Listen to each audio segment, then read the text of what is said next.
Welcome to This Is How We Heal with naturopath, herbalist, and author Anthea Koulouros. With over 3 decades of clinical experience guiding thousands on their healing journeys, Anthea invites you into honest, heartfelt conversations about what really gets in the way of health and healing and what gently brings us back to ourselves.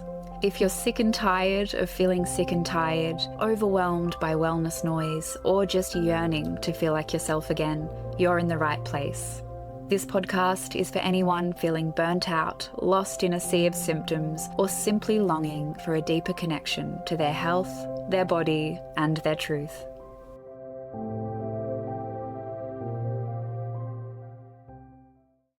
Welcome to This Is How We Heal. I'm Anthea Koulouros, naturopath, herbalist, author, and founder of Apotheca by Anthea. For more than 30 years, I've been walking alongside people navigating persistent stress, chronic symptoms, hormonal transitions, overwhelm, burnout, and the long road back to themselves. One of the most common experiences people bring into my clinic is the simple but heavy sentence, "I'm exhausted, but I can't sleep." Not because they're doing anything wrong, not because they don't know how to sleep, but because so much of modern life pulls us away from the conditions our biology needs to rest. A body can't sleep is a body that's trying to tell us something. Before we move into helpful practices, I want to spend some time today exploring the roots, the deeper reasons sleep becomes difficult. Why the mind stays awake when the body doesn't soften, why certain hours are harder, why the night feels long and the morning feels heavy. This episode is your invitation to understand what your body is responding to and how to gently bring it back into rhythm. So wherever you are right now, walking, resting, lying awake, or listening while you go about your day, I'm so glad you're here. Let's begin. When someone tells me they can't sleep, I never look for one single cause. Insomnia is rarely one thing. It's usually a combination, a layering of the nervous system, hormones, emotions, daily rhythm, light exposure, nutrition, stress, and long-held survival strategies. Let's explore these roots together. So many of us live in a state of ongoing activation. The nervous system is constantly responding to stimulation, alerts, screens, noise, pressure, obligations, emotional load, invisible stress. If your body is still in go mode at night, sleep will feel almost impossible because sleep is a form of surrender, and surrender is only available to a body that feels safe. When adrenaline and cortisol remain high at night, the mind becomes busy, the body becomes restless, and the heart stays alert. A nervous system that doesn't feel safe won't let the body sleep deeply. Hormones shape sleep in powerful ways. In the menstrual phase, falling progesterone or rising histamine can make sleep lighter. In perimenopause, the brain is recalibrating to hormonal fluctuation. Sleep becomes unpredictable, sometimes fragmented, sometimes hyperalert. In menopause, lower estrogen affects temperature regulation and the circadian rhythm itself, often causing those 2 a.m. to 3 a.m. wakings.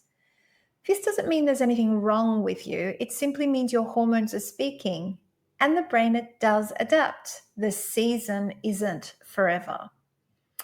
Sometimes we don't have insomnia. We just have emotions that show up when the world gets quiet.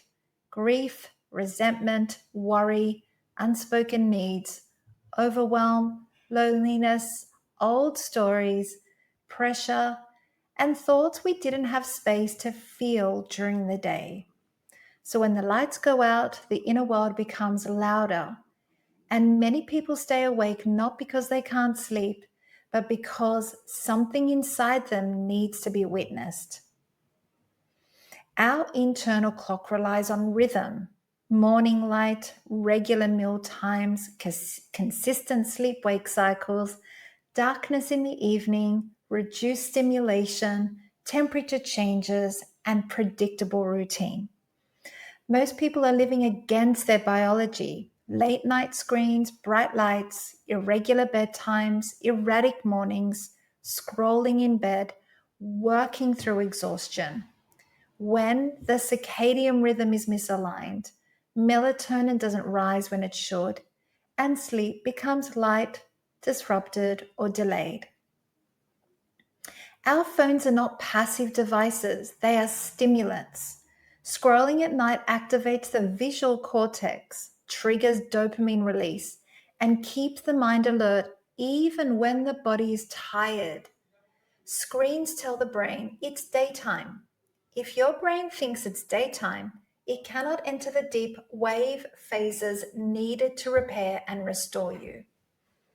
Sometimes sleeplessness has very straightforward physiological causes: magnesium depletion, low iron, thyroid imbalance, blood sugar instability, histamine elevation, inflammation, gut dysbiosis, perimenopause, menopause, pain, irregular meals, alcohol, caffeine, nighttime eating, and certain medications. These are all invitations for deeper investigation, not a list of faults. Before we talk about routines or tips, I want to frame nighttime rituals in the way I see them. They are acts of reverence. They are pathways that the body takes to move from doing to being to resting. Let's walk through some of the rituals that help the body transition into night. Begin an hour before bed. Let the nervous system begin to descend. Dim the lights. Light directly suppresses melatonin. Soft lighting tells the body it's time. Soothe your senses. Take a warm shower or bath. Sip a herbal tisane with chamomile, hops, passion flower, lemon balm, lavender, or valerian. Comfortable clothing. Clean, natural fibers and soft textures soothe the skin. A moment with yourself. This can be 2 minutes of breathing, meditation, prayer, or a simple grounding practice that signals safety. Put yourself in true darkness. Remove electronic light, use blackout curtains if possible, and let the room become a cave. Journal or reflect simply to clear the mind before sleep and surrender to sleep itself.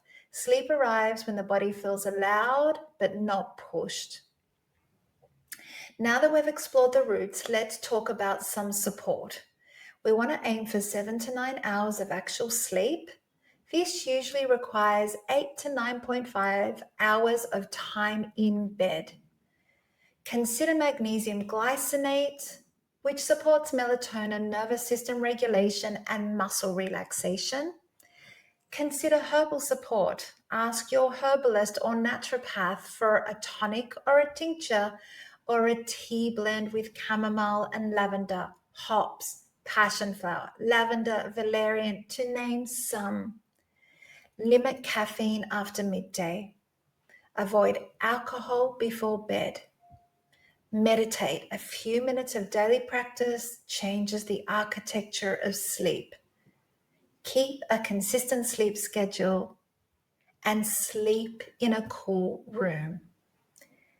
And if you can't sleep, get up, move to a dim space, read a book, return only when tired. This retrains your sleep association. Think of sleep as not something that we force, it's something we create the conditions for. Your body wants to sleep, it simply needs support, rhythm, and safety. Thank you for joining me for this episode of This Is How We Heal. If something today resonated or helped you see your sleeplessness through a new lens, take that gently. Awareness is powerful.